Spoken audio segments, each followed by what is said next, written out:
अस्सलाम वालेकुम dear students, कैसे हैं आप सब। उम्मीद करती हूँ आप सब खैरियत से होंगे। तो चलिए जी, आज हम 9th की केमिस्ट्री के नेक्स्ट लेक्चर के साथ हाज़िर हैं। लेक्चर की तरफ बढ़ने से पहले मेरे चैनल इजी केमिस्ट्री को सब्सक्राइब करना मत भूलें और बेल आइकन को भी दबा दें ताकि नई आने वाली वीडियोस आप तक बआसानी पहुंच सकें। तो स्टूडेंट्स, 9th की केमिस्ट्री है जिसमें से चैप्टर नंबर 1 का लेक्चर नंबर 5 है। हम लोग एलिमेंट्स के बारे में डिस्कशन की थी, इसके सैम्बल्स आज हमने देखने हैं। सैम्बल्स हमारे पास एब्रीविएशन होता है किसी भी एलिमेंट का, ठीक है। नहीं, किसी भी एलिमेंट के लिए हम जो एब्रीविएशंस लिखते हैं उसे हम उसका नाम देते हैं सैम्पल का। इसके लिए हम एलिमेंट का नेम कोई भी ले सकते हैं, इंग्लिश वर्ड में भी हो सकता है, जर्मन वर्ड में भी हो सकता है, लैटिन में भी ले सकते हैं और ग्रीक वर्ड भी हम यूज़ कर सकते हैं, ठीक है। लेकिन इसके लिए हमें 2 रूल्स फॉलो करने पड़ेंगे कि अगर तो आप सैम्बल एक सिंगल लेटर देना चाहती हैं या फिर आप सैम्बल चूज़ करना चाहती हैं जी 2 लेटर वाला, ठीक है। तो अगर तो सिंगल लेटर है वो हमेशा आपके पास क्या आएगा जी, कैपिटल आएगा, ठीक है। जैसे ऑक्सीजन के लिए हम एक सिंगल लेटर लेना चाहते हैं ओ, तो वो ओ आपके पास क्या आएगा जी, कैपिटल। हाइड्रोजन के लिए भी हम एक सिंगल लेटर लेना चाहते हैं एच, एच हमारे पास क्या आएगा, कैपिटल आएगा, ठीक है। नाइट्रोजन के लिए भी हम एक सिंगल लेटर चूज़ कर रहे हैं, वो है जी एन, तो एन भी आपके पास क्या आएगा, सिंगल आएगा, ठीक है। लेकिन अगर आपके पास आ जाए कि 2 लेटर पर मुश्तमिल आपने सैम्बल लिखना है तो उसके लिए फ़र्स्ट लेटर हमेशा हमारे पास क्या होगा जी, कैपिटल होगा और सेकंड लेटर जो है वो हमारे पास क्या होगा, स्मॉल होगा। जैसे कैल्शियम है, कैल्शियम के लिए हमने सी और ए लेना है तो इसमें हम लोग क्या करेंगे जी, जो सी है वो आपके पास हो जाएगा कैपिटल और ए आपके पास क्या हो जाएगा, स्मॉल हो जाएगा, ठीक है। सेम सोडियम है तो सोडियम के लिए भी जो एन है वो आपके पास क्या होगा जी, कैपिटल और ए हमारे पास क्या होगा जी, स्मॉल होगा, ठीक है। क्लोरीन के लिए भी आपने 2 लेटर पर मुश्तमिल सैम्बल यूज़ किया है तो इसका सी और एल है तो फर्स्ट हमेशा हमारे पास कैपिटल और सेकंड आपके पास क्या आएगा जी, स्मॉल आएगा, ठीक है। उसके बाद हम लोग बात करते हैं जी वैलेंसी की।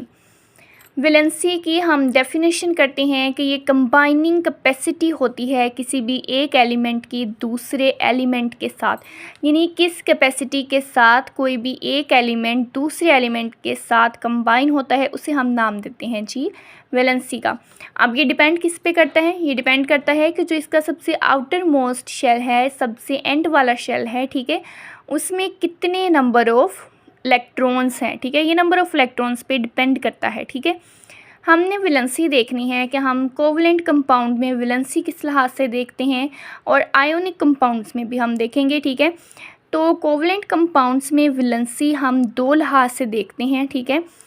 सबसे पहले तो हम देखते हैं जी नंबर ऑफ़ हाइड्रोजन एटम्स के लिहाज से कि इसमें हाइड्रोजन एटम्स कितने हैं, जितने हाइड्रोजन एटम्स होंगे वही उसकी क्या होगी, वैलेंसी होगी, ठीक है। यानी कि अगर 1 हाइड्रोजन है तो 1 वैलेंसी हो जाएगी, 2 हाइड्रोजन हैं तो फिर उसकी 2 वैलेंसी हो जाएगी, ठीक है। अब इसमें हमारे पास कुछ एग्जांपल्स हैं, जैसे HCl है तो HCl में हमारे पास कितने हाइड्रोजन हैं, 1, ठीक है। तो इसका मतलब ये है कि क्लोरीन की वैलेंसी कितनी है जी, 1 है, ठीक है। वाटर है, वाटर H2O, इसमें ऑक्सीजन के साथ कितने हाइड्रोजन हैं, तो कितने हैं जी, 2 हैं, तो इसका मतलब ऑक्सीजन की वैलेंसी कितनी है, 2। अमोनिया में नाइट्रोजन के साथ कितने हाइड्रोजन हैं, 3, तो नाइट्रोजन की वैलेंसी कितनी हो जाएगी, 3 हो जाएगी, ठीक है। सेम मीथेन CH4 में हमारे पास कार्बन के साथ कितने हाइड्रोजन हैं, 1, 2, 3 और 4, तो इट मीन्स कि कार्बन की वैलेंसी कितनी है जी, 4 है। ये अभी हमने वैलेंसी देखी है जी नंबर ऑफ़ हाइड्रोजन एटम्स के लिहाज से, ठीक है। सेकंड पे हम कोवलेंट कंपाउंड्स की वैलेंसी नंबर ऑफ़ बॉन्ड्स के लिहाज से भी देख सकते हैं, ठीक है, कि कितने बांड बने हुए हैं, जितने बांड बने हुए होंगे वही उसकी वैलेंसी होगी, ठीक है। जैसे इसी एग्जांपल में देख लेते हैं HCl में कितने बांड बने हुए हैं, 1, तो इस लिहाज से भी इसकी वैलेंसी 1 है। वाटर में हमारे पास ऑक्सीजन के कितने बांड बने हुए हैं, 2 हैं, तो ये ही इसकी वैलेंसी कितनी है, 2। अमोनिया में नाइट्रोजन ने कितने बॉन्ड बनाए हुए हैं जी, 3 बनाए हैं, तो इसका मतलब ये है कि इसकी वैलेंसी कितनी है जी, 3 है। सेम मीथेन में कार्बन ने 4 बॉन्ड बनाए हुए हैं, तो इसका मतलब ये है कि कार्बन की वैलेंसी कितनी है जी 4। तो स्टूडेंट्स यहाँ तक आपको समझ आ गई होगी कि हम वैलेंसी देख रहे हैं कोवलेंट कंपाउंड्स में, जिसमें सबसे पहले हमने हाइड्रोजन एटम्स के लिहाज से देखे हैं, उसके बाद हमने नंबर ऑफ़ बॉन्ड्स के लिहाज से देखी है। ठीक है, ये तो थी कोवलेंट कंपाउंड्स में। ठीक है, नेक्स्ट हम देखते हैं जी आयोनिक कंपाउंड्स में कि आयोनिक कंपाउंड्स में हम वैलेंसी किस लिहाज से देते हैं। इसमें हम देखते हैं कि नंबर ऑफ़ इलेक्ट्रॉन जितने गेन किए, हासिल किए, ठीक है, या नंबर ऑफ़ इलेक्ट्रॉन जितने लॉस किए, खारिज कर दिए, ठीक है, किस मकसद के लिए, ताकि अपना ऑक्टेट मुकम्मल कर सकें। ऑक्टा वर्ड से है जिसका मतलब होता है 8। ठीक है, ऑक्टा वर्ड का क्या मतलब होता है, 8 होता है। ऑक्टेट की हम डेफिनेशन करते हैं कि अपने आखिरी शेल में 8 इलेक्ट्रॉन हासिल करने को कहते हैं जी ऑक्टेट। ठीक है, कोई भी एलिमेंट वो खुद को स्टेबल करना चाहता है, उसकी कोशिश ये होती है कि वो अपने आखिरी शेल में 8 इलेक्ट्रॉन हासिल कर सके, क्योंकि वो 8 इलेक्ट्रॉन हासिल करके ख़ुद को स्टेबल कर लेता है। ठीक है, तो 8 इलेक्ट्रॉन हासिल करने के लिए वो जितने इलेक्ट्रॉन गेन करेगा, फ़र्ज़ करें 1 इलेक्ट्रॉन गेन कर लिया तो वो 1 उसकी वैलेंसी हो जाएगी, या जितने इलेक्ट्रॉन वो लॉस करेगा, कि अगर वो 1 इलेक्ट्रॉन वो लॉस कर रहा है तो वही उसकी क्या हो जाएगी, वैलेंसी। ठीक है, मज़ीद आप इसकी जो है वो एग्जांपल के साथ पढ़ लेंगे। ठीक है, इसके लिए 2 रूल्स हैं। इसके लिए हम देखते हैं कि एलिमेंट के खुद के इलेक्ट्रॉन्स कितने हैं। अगर तो उसके पास खुद के इलेक्ट्रॉन्स 4 से कम हैं, ठीक है, अब 4 से कम हैं तो ज़ाहिर सी बात है 8 मुकम्मल करने के लिए मज़ीद कितनी चाहिए, 4 चाहिए।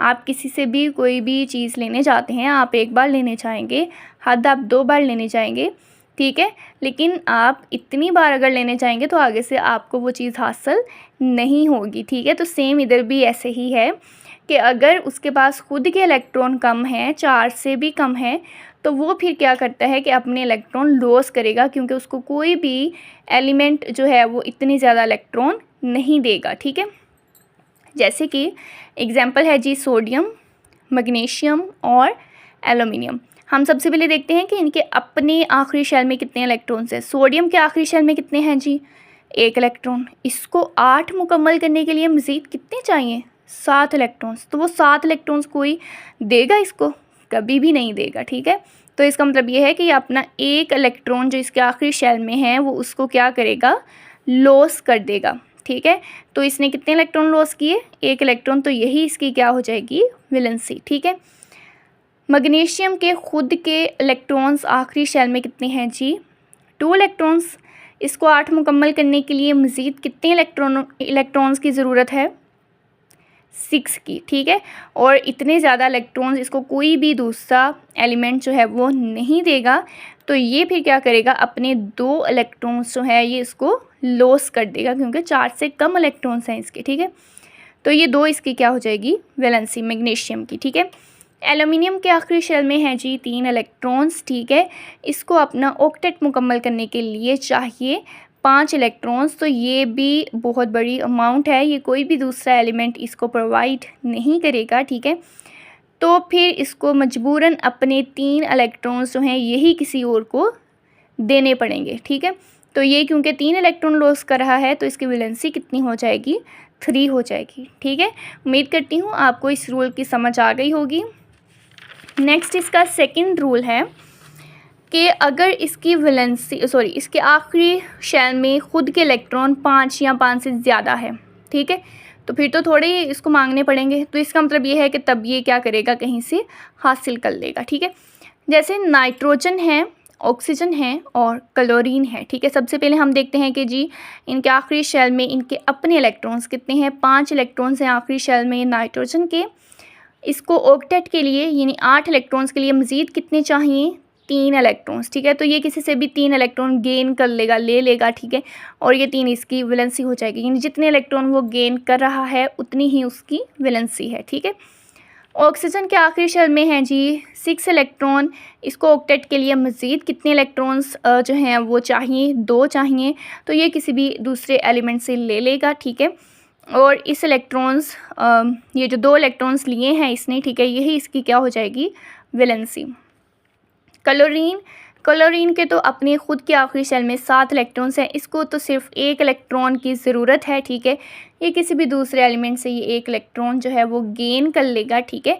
और क्योंकि इसने 1 इलेक्ट्रॉन गेन किया है तो यही इसकी क्या होगी, वैलेंसी होगी, ठीक हो गया। तो नेक्स्ट हम बात करते हैं जी रेडिकल की। रेडिकल एटम्स का एक ग्रुप होता है जिसके ऊपर कोई भी चार्ज हो, ठीक है। चार्ज हमारे पास हो सकता है जी पॉजिटिव भी हो सकता है और नेगेटिव भी हो सकता है, इसे हम नाम देते हैं जी रेडिकल का। जैसे कि एग्जांपल है हमारे पास फास्फेट, ठीक है। एग्जांपल कौन सी है, फास्फेट। इसका फार्मूला है PO4 3 नेगेटिव। देखें ये ग्रुप भी है एटम्स का और इसके ऊपर चार्ज भी है, ठीक है। तो इसे हम नाम देते हैं रेडिकल का, ठीक है। उसके बाद हमारे पास है जी वेरिएबल वैलेंसी। ये इम्पोर्टेंट शॉर्ट क्वेश्चन है, ठीक है। वेरिएबल वर्ड का मतलब होता है जो चेंज हो रही हो, ठीक है। वेरिएबल हम किसे कहते हैं जी, जो चेंज हो रही हो।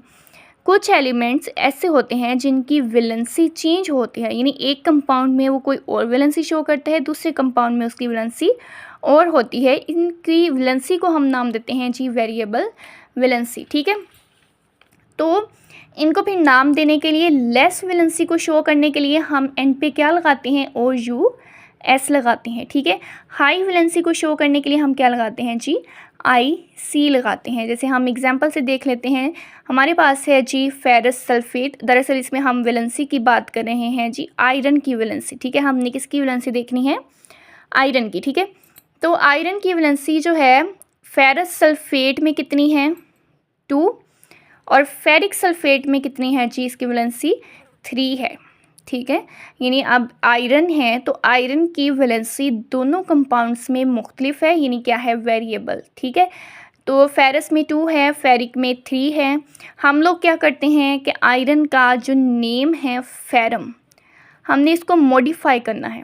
हमने लो वैलेंसी के लिए एंड पे क्या लगाना है, OUS, ठीक है। तो एंड पे OUS लगाएंगे तो ये फेरम से बन जाएगा फेरस। फेरम से क्या बन गया, फेरस सल्फेट, ठीक है। अगर हाई वैलेंसी है तो हाई वैलेंसी के लिए आपने एंड पे क्या लगा दिया, IC। तो फेरम से क्या बन गया, फेरिक। फेरिक जो हाई वैलेंसी 3 के लिए था, ठीक है। तो उम्मीद करती हूँ स्टूडेंट्स आपको आज के लेक्चर की समझ आई होगी, ठीक है। आज के लेक्चर में हम लोगों ने जो है वो सबसे पहले बात की है जी सिंबल्स की।